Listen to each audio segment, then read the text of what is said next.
Obrigado, Paulo. Vamos seguir então com o nosso programa. Agora nós vamos ter mais uma palestra. O título da palestra é Esôfago de Barrett e Câncer.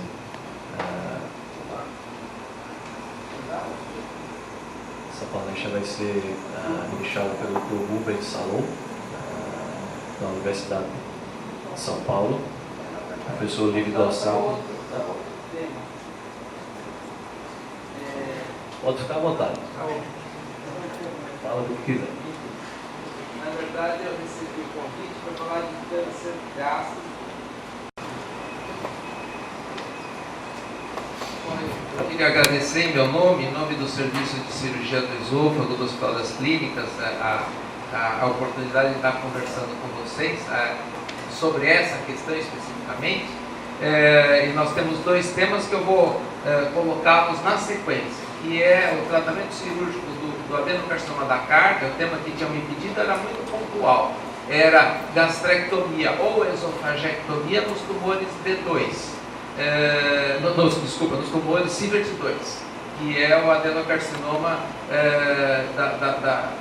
da carga especificamente. Então, eu achei que talvez a gente pudesse fazer uma exposição um pouco mais ampliada e falar da conduta, da orientação terapêutica em todos os adenocarcinomas da junção esôfago-gástrica, e a conferência a seguir seria do tratamento minimamente invasivo para o câncer do esôfago e do estômago. Então, a gente uniu tudo numa coisa só e nós vamos tentar, nesses próximos momentos, conversar sobre isso. O grande interesse do câncer da junção esôfago-gástrica é que é o tumor que aumenta de forma muito crescente no mundo, e especialmente às custas do adenocarcinoma do esôfago distal. As questões relacionadas ao refluxo e o esôfago de Barrett, a cascata de eventos que leva ao adenocarcinoma do esôfago distal, e associadamente à obesidade, especialmente a obesidade relacionada a esse tumor Sievert 1 e também ao Sievert tipo 2, são muito importantes. E a associação dos dois, esôfago de Barrett e obesidade, é fortemente um marcador de risco para o desenvolvimento de adenocarcinoma. Tanto é que muitos dos protocolos de segmento internacionais, quer das sociedades americanas, quer das sociedades europeias, preconizam a vigilância desses pacientes com mais estreita ou menos estreita, dependendo das alterações histológicas desse epitélio, e talvez devam depender também da obesidade no futuro próximo, e até mesmo chegando a uma mucosectomia diagnóstica em situações de maior risco. Mas, sem sombra de dúvida, a questão do acometimento linfonodal é o calcanhar de Aquiles importante no câncer do esôfago e da junção esôfago-gástrica. E nesse contexto, quando o tumor atinge a submucosa, no esôfago, ele é um tumor avançado. Ele é um tumor com uma chance de um acometimento linfonodal de 30% a 50%. Quando ele desce muito na submucosa. Esse laser point acho que está no finalzinho, mas dá para ver que quando ele vai penetrando na submucosa, a gente vai aumentando esse risco desse tumor se comportar como um câncer avançado. Só para fazer uma comparação, quando o tumor de estômago atinge a submucosa, ele tem um risco de linfonodo positivo de 10%, e no esôfago é 50%. Então, é isso que diferencia o tumor que atingiu o esôfago do tumor que atingiu o estômago. E é por isso que aquele câncer, que nós vamos voltar a falar, que é o adenocarcinoma Sievert 2, que está bem na união esôfago-gástrica, ele deva ser considerado talvez mais como um tumor de esôfago, por essas características, do que como um tumor de estômago. E é assim que nós vamos tratar e nós vamos ver adiante. Para detectar isso, como é que eu detecto essa questão se esse tumor invadiu a mucosa ou ele já invadiu a submucosa? Se ele ainda está restrito à mucosa ou se ele já penetrou na submucosa?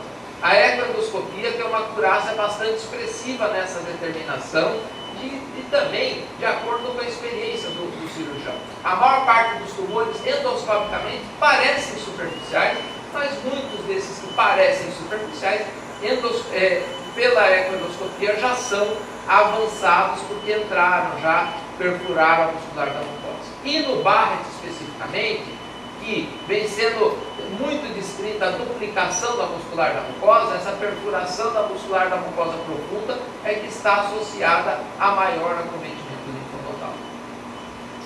Mas para a nossa realidade, para a grande maioria dos nossos casos, que são geralmente mais avançados, são pacientes que estão, a partir do estadiamento bem feito, que implica na ecoendoscopia, tomografia e o PET-CT, para todos os casos, nós realizamos isso sistematicamente, a não ser que ele saia desse estudo antes. Por exemplo, numa tomografia ou num outro exame se detecta uma metástase, esse paciente obviamente não vai ser submetido a outros exames propedêuticos, recursos mais caros de estadiamento. Mas, para um contingente expressivo, esses pacientes vão para uma operação quando é adequado o estadiamento de uma doença ressecável e associado ou não ao tratamento multimodal. Mas, sem sombra de dúvida, as condições do paciente, de idade, comorbidades, estado nutricional, também influenciam muito nessa decisão terapêutica. É óbvio que não é só o estadiamento que vai influenciar nisso. Mas uma coisa que no adenocarcinoma da junção esofogástrica mudou muito é a questão da delimitação topográfica dessas lesões. Ou seja, de estratificar, como o Sievert fez, que é mais conhecido, os tumores do esôfago distal, cárdia e junção esofogástrica, que foi baseada nessa classificação japonesa mais antiga, como aqui está exemplificado. Nesse contexto, na década de 90, nós fizemos uma tese de doutorado em que avaliou essa ressecção orientada por esta classificação tomográfica, ou seja, para tumores restritos ou que iam mais para o estômago, a gastrectomia, e para tumores que subiam para o esôfago, a esofagectomia, ou para tumores mais extensos, a esôfago, coloplastia. E nesse contexto, o que nós podemos avaliar é que, feita uma operação de acordo com a topografia do tumor, a sobrevivência foi muito similar em todas as operações. A operação não diferenciou a sobrevivência. O que diferenciou, sim, foi o estadiamento. Óbvio, pacientes com estadios menos avançados sobreviviam muito mais que pacientes em estadios mais avançados naquela época. De sorte que em 2003, no Congresso Mundial de Câncer Gástrico, nós pudemos dar essa resposta que está publicada, se há um lugar para a esofagectomia no câncer da união esofagástrica, da junção esofagástrica do ponto de vista oncológico, e isso foi bastante bem analisado nessa publicação e que nós demos esta opinião baseada em resultados e dados da literatura naquele momento, que sim, que essa era uma opção terapêutica, a esofagectomia transretal para essas circunstâncias. 2 anos depois sai essa publicação japonesa, um estudo multicêntrico randomizado, que compara a via transtorácica com a via transretal e mostra, esse trial foi até interrompido porque a suposição é que a via transtorácica fosse melhor que a via transretal. E o que esse trial mostrou é que a via transretal foi melhor em todos os sentidos, menor morbidade, mortalidade, maior sobrevivência de 5 anos, e esse trial foi suspenso com 160 pacientes. E nesse contexto, essa cirurgia, pelo acesso transdiafragmático, foi difundido no nosso meio, foi bastante utilizado, essa ampla abertura do diafragma, como vocês viram, essa dissecção do mediastino com a ressecção das pleuras bilateralmente, usando métodos de energia mais modernos, a gente consegue uma dissecção linfonodal extensa no mediastino distal, por baixo do saco pericárdico até o nível da veia pulmonar, e com isso uma limpeza linfonodal. Se abre o pescoço, se remove o esôfago e consegue-se uma limpeza linfonodal com a aorta, as pleuras removidas, tronco celíaco, artéria esplênica e a glândula suprarrenal, ou seja, uma limpeza linfonodal na região tumoral bastante adequada. Isso é o que nós fazíamos na época. E essa operação foi tão aculturada que ela foi empregada até mesmo em situações extremas. paciente de 94 anos com tumor avançado, em boas condições clínicas, um T3N1, a gente submeteu exatamente essa peça cirúrgica do paciente, exatamente a essa operação, a esofagectomia por essa via, né? Esse é esse paciente aos 97 anos, hoje ele está vivo com 101 anos. Eu operei esse paciente aos 98 anos de uma hernia inguinal encarcerada, e aos 101 ele me pediu que estava um pouquinho idoso e não queria mais voltar no escritório de operação. Ou seja, é uma operação, isso é emocional, obviamente, mas é para mostrar que é uma operação que ela se aculturou no nosso meio e ela permitiu um desenvolvimento seguro dessa técnica e ela, oncologicamente, ela é bastante radical. Mas, e essas são as casuísticas do Sievert tipo 1 e 2 da nossa casuística e o Sievert 3 que nós fazemos. Aí sim, a esofagectomia distal com a gastrectomia total, né? As mortalidades são muito similares, 2,8% e 2,7%, média de 26 linfonodos ressecados. O que nós podemos ver, comparando a sobrevivência desses pacientes pela 6ª edição e pela 7ª edição, que é pela contagem dos linfonodos, a gente teve uma estratificação muito melhor pela 7ª edição, mostrando que talvez ela seja bastante útil, o emprego dessa última classificação TNM, e nós estamos enviando os nossos dados já rotineiramente há 2 anos para o centro do TNM, que está coletando esses dados para organizar mundialmente a 8ª edição com uma casuística bastante mais expressiva e mais representativa de todo mundo. Mas essa questão avançou bastante em termos da dissecção dos linfonodos do mediastino no adenocarcinoma da junção esofogástrica, que estão frequentemente bastante acometidos. E é exatamente nesse contexto que a gente foi estudar do ponto de vista experimental em cadáveres, o que acontecia numa via transviatal com esses linfonodos. E na maior parte das vezes a gente deixava parcialmente ou a gente não atingia muitas dessas cadeias do ponto de vista do acesso transviatal. E isso foi um estímulo à dissecção linfonodal torácica, e também nesse bojo era um momento no mundo da via minimamente invasiva chegando. E foi exatamente nesse contexto que nós passamos a empregar a via minimamente invasiva como alternativa à via transviatal para a esofagectomia no Sievert tipo 1 e tipo 2. Podemos empregar a via minimamente invasiva no tórax e no abdômen ou a via transviatal, e hoje preferencialmente essa para essas duas circunstâncias, reservando a esofagectomia distal com gastrectomia total apenas para os tumores subcárnicos do Sievert tipo 3. Como aqui está demonstrado, tumores mais baixos, essa possibilidade com a reconstrução em Y de Roux, a fístula da anastomose esofagojejunal é o calcanhar de Aquiles dessa operação. E metade dos pacientes, em média, na literatura, isso já são casuísticas bem antigas, isso não muda,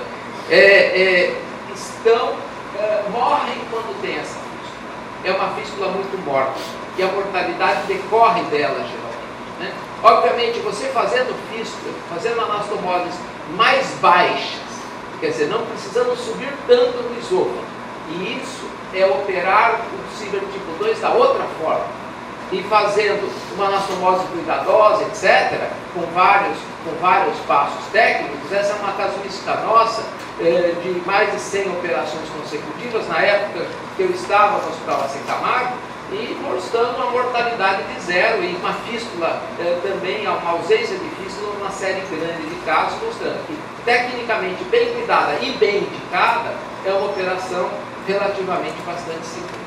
E obviamente no Sievert tipo 1 e tipo 2 nós fazemos a esofagectomia e preferimos a esofagectomia que a gastrectomia no Sievert tipo 2 por vários motivos. Um deles é aquele que eu já falei, quer dizer, quando o tumor pega a parede do esôfago, ele corre pela parede do esôfago, pelos linfáticos, ele pode ir direto para o duto torácico, ele não precisa passar por linfonodos, existem canais diretos para o duto torácico, e isso implica em maior chance do problema linfonodal ocorrer no tórax.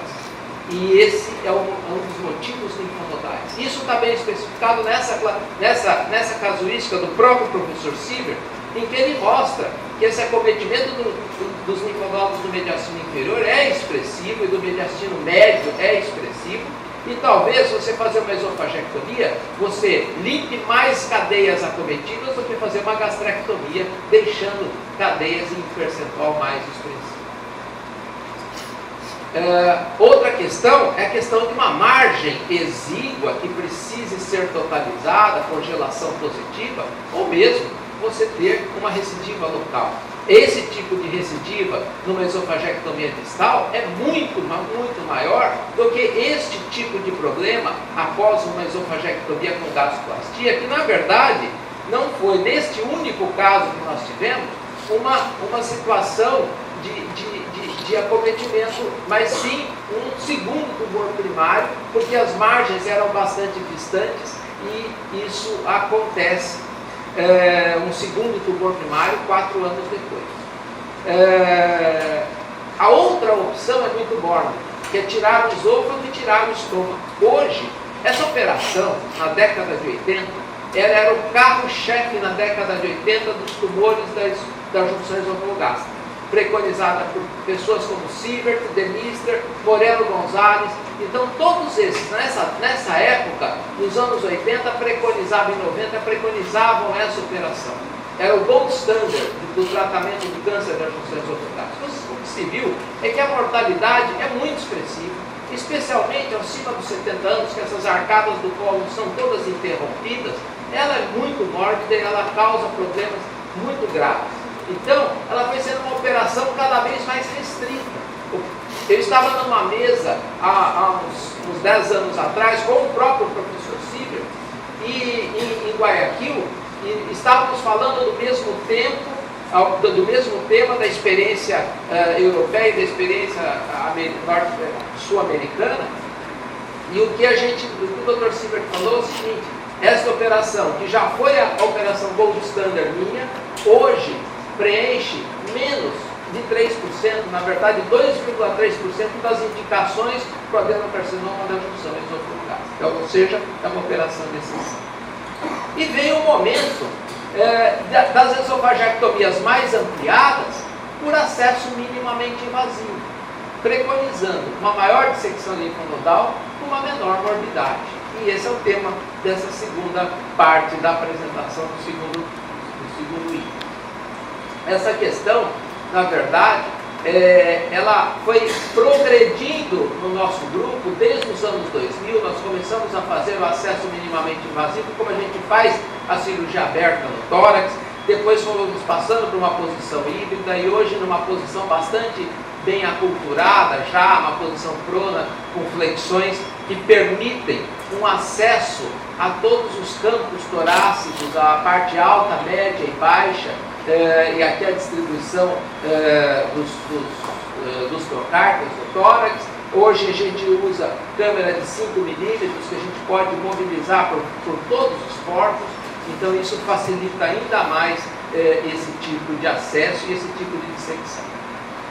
Eu vou mostrar aos senhores o passo a passo dessa operação e a dissecção de todas as cadeias linfonodais dentro do tórax, das cadeias linfonodais inferiores, médias e superiores torácicas, e vamos começar com essas cadeias linfonodais médias após, obviamente, a secção da veia ásicos. Então nós dissecamos a crosta da veia ásicos e sempre realizamos um grampeamento com sutura mecânica vascular da crosta da veia ásicos. É muito importante esse passo, porque ela confere muita segurança. Nós nunca tivemos um acidente com isso, já vimos acidentes mortais quando se põe clipe, hemolock e outros problemas e outras formas de ligadura da veia ásicos. Não recomendamos outras modalidades. Aqui a dissecção na parte inferior do mediastino, sobre o átrio. Aqui já está a aorta torácica todinha dissecada, a pleura do outro lado e todos os linfonodos aqui bem clipar e seccionar o ducto torácico. Hoje a gente remove o ducto torácico, eu vou mostrar essa remoção do ducto. Aqui os linfonodos inferiores que vão em cima do átrio até os pilares, aqui o pilar diafragmático, visto pelo tórax, o hiato esofágico, Então, todas essas cadeias linfonodais em cima do átrio, veias pulmonares e aorta vão sendo limpas na parte do mediastino inferior. Passado isso, a gente sobe para a parte média, que são os linfonodos infracarinais. Então, a gente começa do lado direito, aqui está o brônquio fonte direito, e nós vamos, aqui a parede do brônquio direito, nós estamos em cima da face membranácea do brônquio direito, nós vamos em direção à carina aqui, chegando à carina, e levantando os linfonodos, e vamos passando para o lado esquerdo. E, obviamente, esses últimos linfonodos a gente tira por cima do esôfago, muitas vezes, entre o brônquio esquerdo e a veia pulmonar esquerda. Aqui a gente vê a aorta com a próxima, veia pulmonar esquerda, brônquio esquerdo. E essa aí está completa a dissecção dos linfonodos infracarinais. Depois eu vou mostrar com mais detalhes todo esse campo aí exposto. Acho que passou direto, não sei o que aconteceu. Ele não está passando. Bom, eu vou voltar depois e projeto a parte dos linfonodos peritraqueais esquerdos e o campo final da operação. Talvez eu possa voltar aqui e a de grande curvatura que a gente faz com o grampeador. Eu mostro essas dissecções também na parte mais para frente aqui nessa exposição. E aqui nós temos a remoção do esôfago, já cortamos o esôfago no pescoço, trazemos tudo para baixo e amarramos esse tubo gástrico que nós confeccionamos com grampeamento ao longo da grande curvatura, e ele é levado até a região cervical, onde é feita uma anastomose látero-lateral, com o mesmo grampeador que a gente usou para fazer o tubo gástrico de grande curvatura, e fechamos na transversal, colocamos uma sonda interal que vai até o duodeno para alimentar o paciente no pós-operatório. O que a gente viu com essas operações mais alargadas, de linfadenectomia alargada no tórax e linfadenectomia alargada no abdômen, por via minimamente invasiva, é que a dissecção linfonodal se ampliou de forma substancial. Quando a gente compara com peças da época da via transiatal, e quando a gente compara, como análise da nossa tese de livre-docência, o número médio de linfonodos ressecados, mais de 30 linfonodos, a gente começa a entender que essa cirurgia se ampliou do ponto de vista linfonodal de forma muito expressiva. E talvez isso tenha sido uma grande contribuição, como nós vamos ver adiante.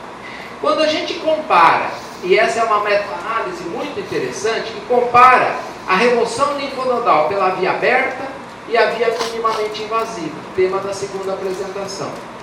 No Oriente, especialmente no Japão, não foi muito diferente. Ou seja, aquilo que os japoneses já faziam bem feito por via minimamente invasiva, eles continuaram fazendo bem feito por via faziam por via aberta, minimamente, continuaram fazendo bem feito por via fechada, por via minimamente invasiva. No Ocidente já foi diferente. No Ocidente, a via minimamente invasiva trouxe ganho na dissecção linfonodal, melhorou a dissecção linfonodal. Ou seja, foi grande a contribuição da via minimamente invasiva nesse contexto da dissecção linfonodal. Aqui nós vemos que não adianta muito nós realizarmos uma grande dissecção linfonodal com alta morbidade e alta mortalidade. Essa é a morbidade intraoperatória, morbidade e mortalidade que hoje é sempre relatada com 30 dias e hospitalar, que essa hospitalar é de 90 dias, na maior parte dos serviços. Nós vemos que os nossos números estão muito dentro, muito parecidos ou menores, até nós temos uma mortalidade de 30 dias de 0,9%, um paciente, 3,7% de mortalidade hospitalar de 90 dias. E um índice relativamente aceitável de complicações, ou seja, você trazer esse doente vivo é de grande importância, e é óbvio, para esses resultados. E os resultados são exatamente esses: uma sobrevivência nessa casuística de mais de 100 pacientes, de 69% de sobrevida de 5 anos, 75% nos estadios 1 e 2, 42% nos estadios 3 e 4, e quando a gente estratifica por número de linfonodos dissecados, até 2 linfonodos positivos, mais da metade desses pacientes vivos. Isso é de grande relevância num cenário em que câncer de esôfago todos morriam. Quer dizer, ter mais da metade dos doentes vivos, 5 anos, com gânglio positivo, isso é realmente um fato de grande relevância, né? E a linfadenectomia é tão importante no câncer do esôfago e no adenocarcinoma da junção esofágica. Os japoneses nunca tiveram dúvida, sempre falaram que sim, né? Mas agora os ocidentais, como o Dr. Tom Rice, que é a quem eu me referi, que nós estamos mandando os dados, ele que é o coordenador mundial do TNM, e nós estamos enviando para a 7ª edição, ele coleta as esofagectomias em grandes centros em todo o mundo. E nesta análise de mais de 4.000 esofagectomias com ampla linfadenectomia, ele pôde constatar que maior linfadenectomia foi efetivamente associada a aumento de sobrevivência. E estratificou que para tumores T1 você precisa ter no mínimo 10 linfonodos removidos, T2 20, T3, T4, 30 linfonodos removidos para ser uma operação eficaz e médica. Esse é um trial multicêntrico europeu que compara a via aberta com a minimamente invasiva, a esofagectomia aberta com a minimamente invasiva. Não houve diferença em número de linfonodos e nem de mortalidade, mas a minimamente invasiva foi superior em termos de infecção, estadia hospitalar e qualidade de vida desses pacientes.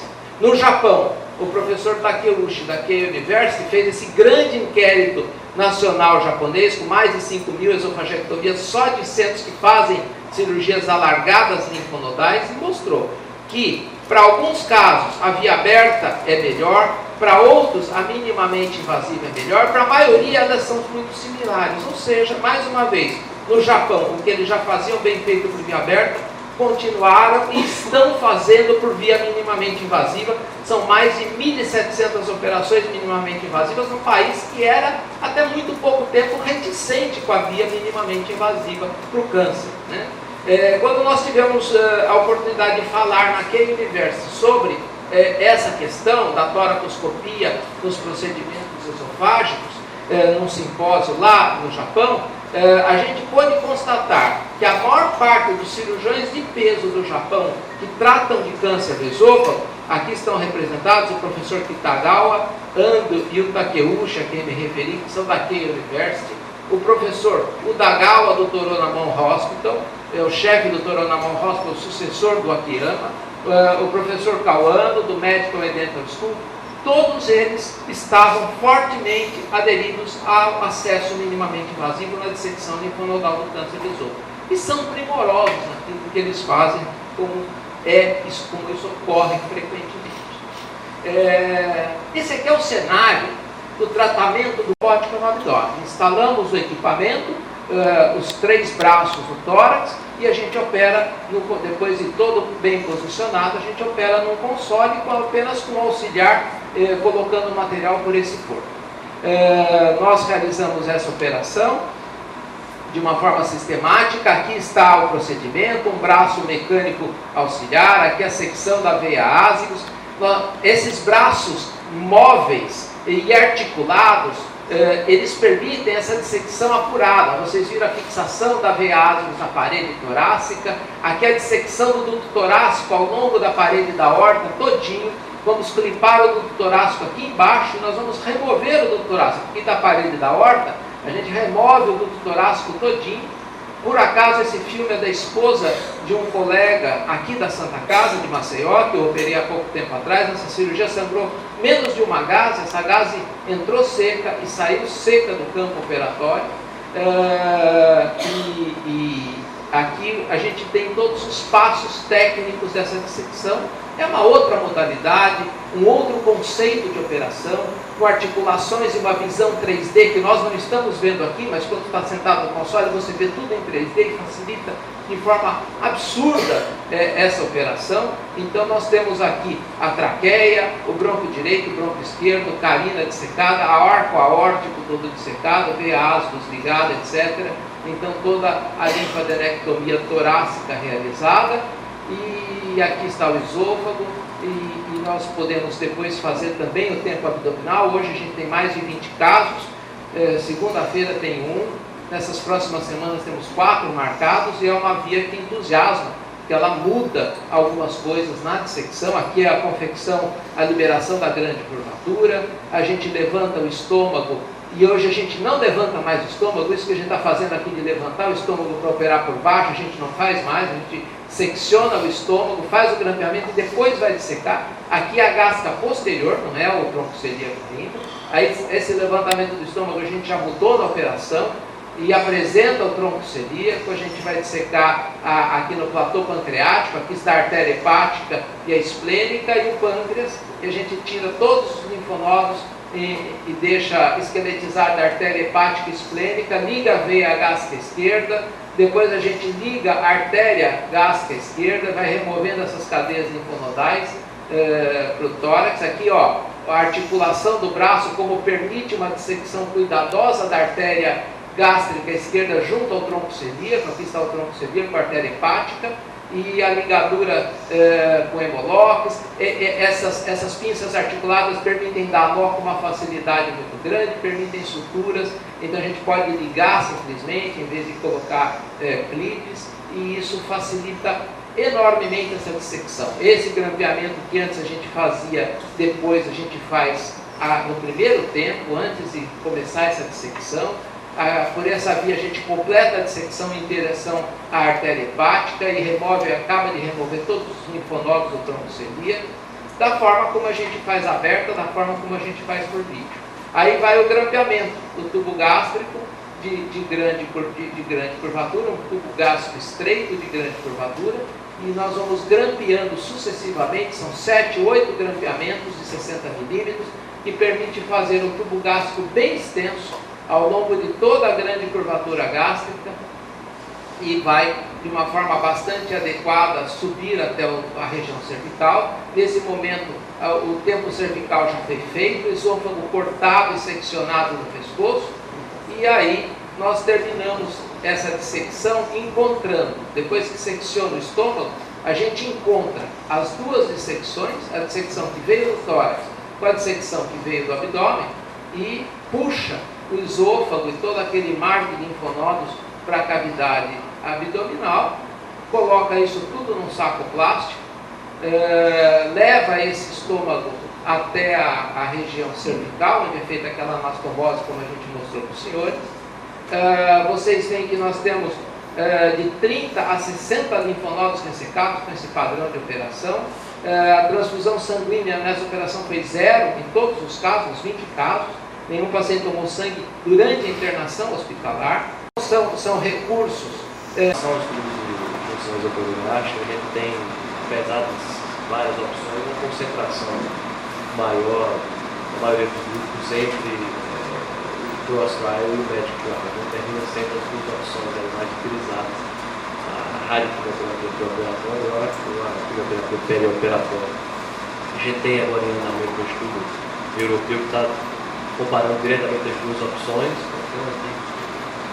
menos de 50 casos em cada braço, vão chegar a uma conclusão e estão fazendo um novo estudo. Mas esse estudo foi iniciado em 2013, fim de 2014 só tem recrutado 30 e poucos pacientes. Então, se seguir nesse ritmo, o atual dele é 380 pacientes, deve dar 8 anos, uma perspectiva mais otimista. A gente teve o fim desse trabalho e ainda não tem para ter uma resposta. Um estudo que foi desenhado para ter 80% de chance de detectar uma diferença de sobrevida em 5 anos de 15%. Isso significa que existe uma grande chance de a gente esperar muitos anos e quando tiver o resultado, esse resultado seja negativo. Então, dificilmente, no cross-trial, nova publicação do cross-trial, tem uma diferença incrível entre os dois braços, com uma diferença de 14%. A chance da gente ter uma comparação entre o estudo que está comparando o medical trial com o cross-trial tem uma diferença maior que 15% da sobrevida, não é muito, não podemos esperar com muito otimismo isso. Então, se a gente for esperar a literatura para definir que tipo de estratégia a gente vai usar, a gente pode ficar aí décadas sem ter essa resposta. Então, a gente precisa trazer isso para a prática. Amanhã a gente vai ter pacientes chegando com tumores avançados, funções otorrinolaringais, e para a gente definir que tipo de tratamento complementar à cirurgia a gente vai fazer. Eu vou entender um pouquinho a lógica aqui. Eu queria ouvir o chamamento do Rubens primeiro, do ponto de vista do cirurgião que vai entrar depois, que vai ter que fazer toda aquela extensão de cirurgia, como que ele vê essa opção dos tratamentos neoadjuvantes entre só quimioterapia, que usa também radioterapia, como que isso impacta a prática dele, começar por aí, e aí toda a plateia dos convidados que estão à vontade. Por favor. Eu quero tentar ser rápido, que é o seguinte, eu sou muito simpático do tratamento neoadjuvante quando começou com a neoadjuvância fazendo a quimioterapia com 3 drogas no esquema MEDIC Life. A gente nunca fez o MEDIC exatamente, que é infusão contínua, eu tive só 2 casos que a gente fez o MEDIC mesmo, como ele é preconizado, mas opções como substituição com doxtaxel e oxaliplatina ou outras composições, por nós foi muito utilizado. E a gente vê uma resposta muito boa nesses doentes. E o que a gente quer no adenocarcinoma é um controle mais sistêmico, porque o local a gente vai fazer bem feito. Então, ele é uma opção extremamente simpática e um número muito expressivo desses doentes que só fizeram esse esquema do MEDIC, eu acho que eu perdi só 2 desses doentes ao longo desse tempo por recidivo. Todos estão vivos até hoje. Então, eram T3N positivos, quer dizer, tumores avançados. Agora, veio o CROSS. E o CROSS, ele tem resultados menores no adeno. Agora, esses dias saiu uma revisão do CROSS, de segmento do CROSS publicada, que o Sr. todos leem, mas que ele, mesmo no adeno, ele dá resultado. Então, é uma outra opção. Como é que a gente escolhe isso? Quando o tumor é localmente muito grande, a gente tem a preferência por esse esquema de quimio-radioterapia, a gente faz o CROSS. Quando o tumor é um pouco menor ou menor e ele tem mais acometimento linfonodal, a gente prioriza mais droga, a gente prefere o esquema médico, ou uma variação. Então a gente tem orientado o tratamento, sempre conversando com o oncologista, quer dizer, sempre a gente tem muitos oncologistas, tanto no hospital que é o ICESP, que é o hospital universitário, quanto na clínica privada. Então, são muito frequentemente os mesmos ou alguns outros diferentes, mas de qualquer forma, essa interlocução grande, discutir com o oncologista clínico e com quem vai fazer a rádio, de todas essas questões, é de grande importância nessa tomada de decisão. Mas a gente tem dado esta linha de orientação, ou tem se baseado um pouco nisso, né? Pendendo para um lado ou para o outro. Realmente, eu acho que o que o médico mostra, né, é que vai fazer mais químio, e realmente o que a gente pega muito aqui é uma doença muito avançada, né? A nossa realidade aqui é que o paciente, quando chega com a doença é realmente avançada, e a gente, na verdade, procura fazer mais um trabalho do CROSS, quando nossos pacientes chegam, porque poucos pacientes chegam com a doença mais localizada. A gente tem talvez 4 braços, né? O SEC, o espinho celular localizado e avançado, e o adenocarcinoma localizado e avançado.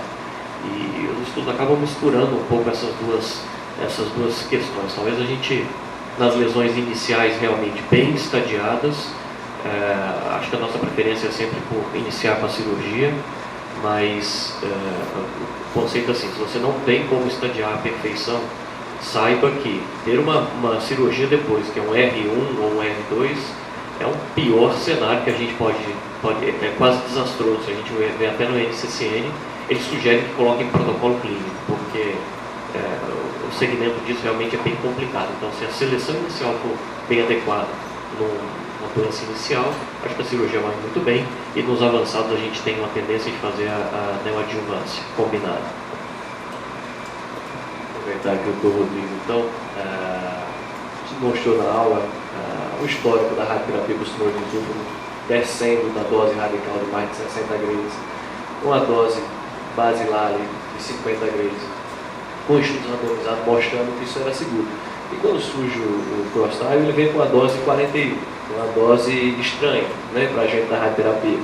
Mas a gente sabe que da influência da toxicidade da radioterapia, no aumento da mortalidade, na dificuldade dos tumores de duplo, mas ao mesmo tempo com as novas tecnologias, com dose bank, uma coisa que a gente chama na radioterapia, que é a possibilidade de você fazer doses maiores no tumor do que no resto do campo de tratamento, dentro dos mesmos dias, sem precisar fazer um boost.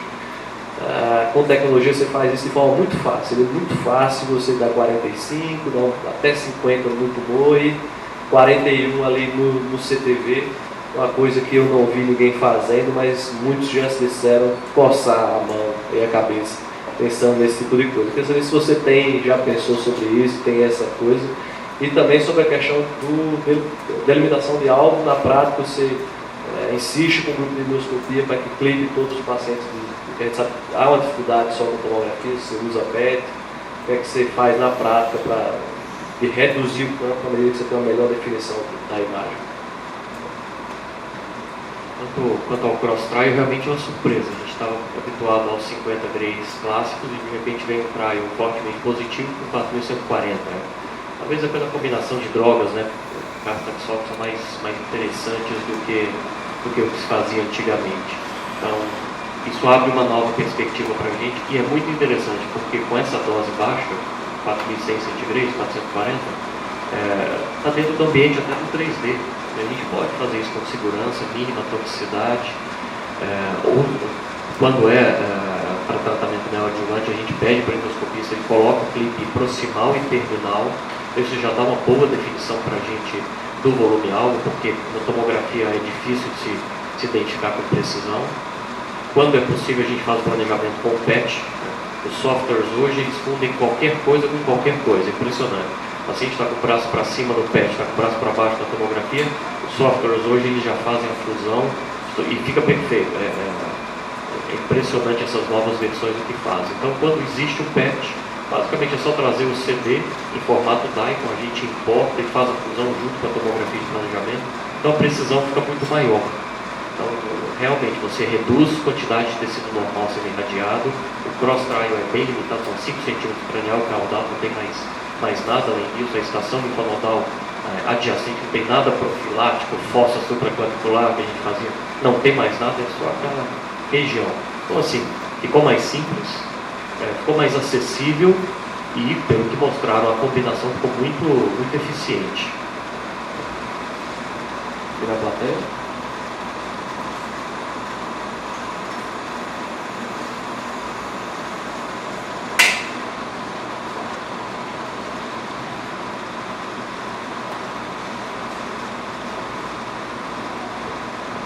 Bom dia.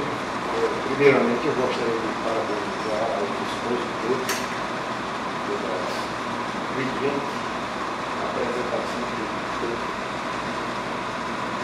A minha pergunta tem muito a ver com o próximo tema que eu tenho na doutora Flávia. Nós vamos explorar um pouquinho do doutor Rubens Saúde.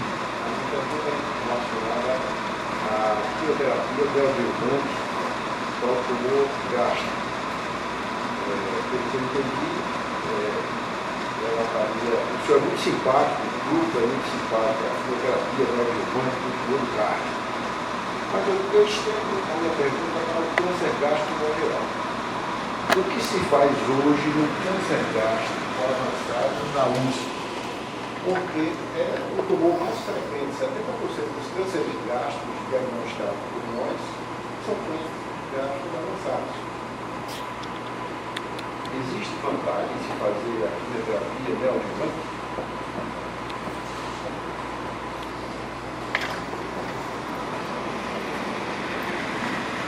Essa é uma excelente pergunta e é um grande foco de discussão. Se para os tumores proximais do estômago isso está bem esclarecido, bem documentado, para os distais, nem tanto. Na verdade, existem vários trials, principalmente ocidentais, que mostram esse benefício. Um deles é o MEDIC, mas que incluiu mais, enfim.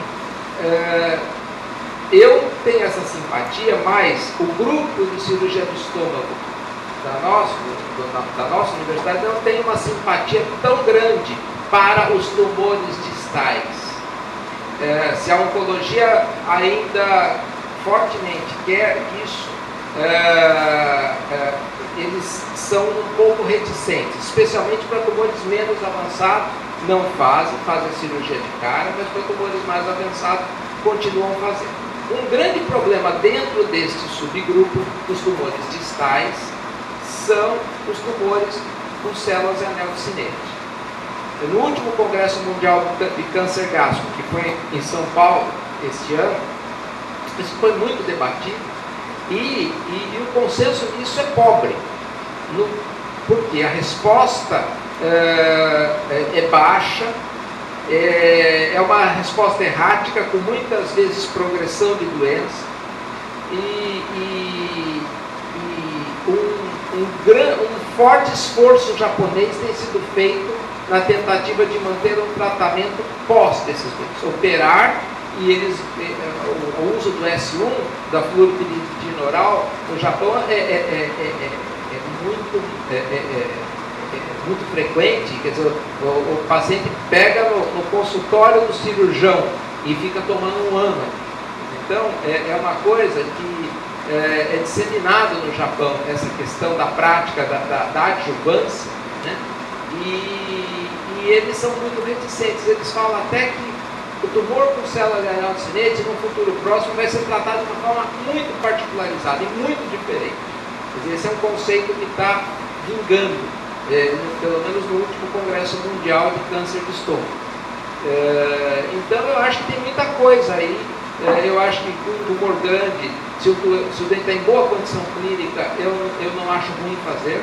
Eu já tive pacientes extremos, como por exemplo, tenho 6 casos de pacientes com carcinomatose localizada, que é uma doença incurável, que fizeram longos ciclos de quimio e depois se conseguiu fazer um procedimento de resgate. Eu tenho 2 desses pacientes vivos, com mais de 3 anos sem doença. Então, são situações pontuais e erráticas e não tão frequentes no nosso dia a dia.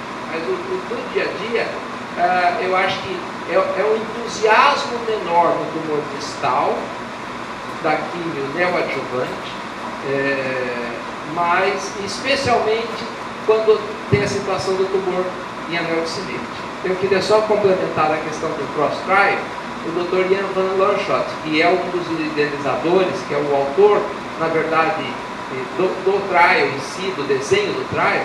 Ele é um grande amigo de longo tempo, ele esteve aqui em São Paulo há 2 anos atrás, a gente ficou longamente discutindo casos clínicos no ICESP com ele. Ele até criticou muito o uso de muito exame no pós-tratamento.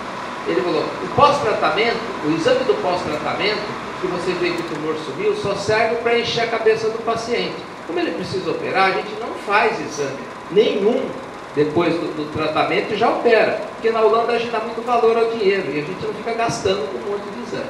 Isso foi até um ensinamento importante dele. Mas no desenho dessa questão da radioterapia, que eu sempre perguntei por que 41, né? Ele me explicou do eixo da conformação da radioterapia, que se aplicaria a todos os centros da Holanda que iriam fazer, que era uma conformação mais simples, e principalmente para diminuir a agressão, para possibilitar uma dissecção linfonodal melhor, uma dissecção mais adequada. Sem dúvida, 41 para 50, especialmente se passar de 8 semanas, faz uma enorme diferença. Então a grande mensagem é o seguinte: a doença sumiu ou desapareceu naqueles exames, esse é o melhor caso para operar. E não ficar enrolando muito tempo, operar dentro de 8 semanas, quando a gente opta por neoadjuvância com quimio-rádio. Mais alguém?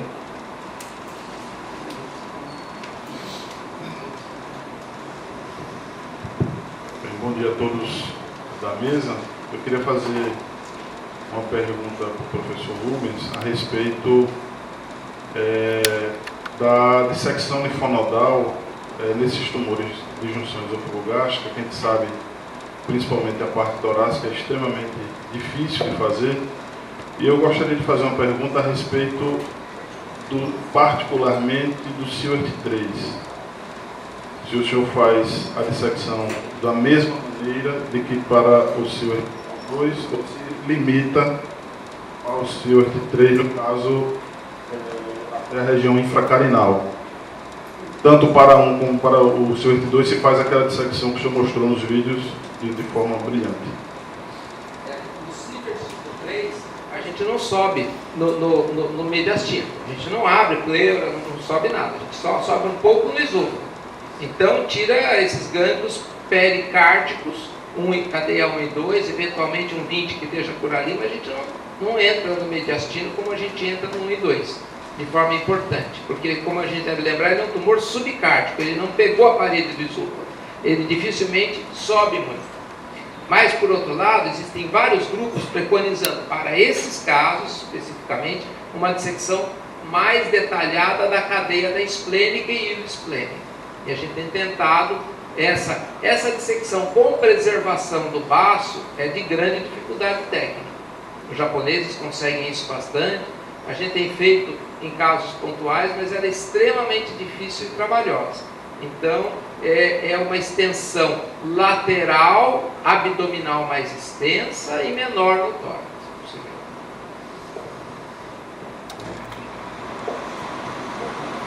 Mais alguém? Acho que vamos encerrar, né? Vamos adiantar. Coffee break.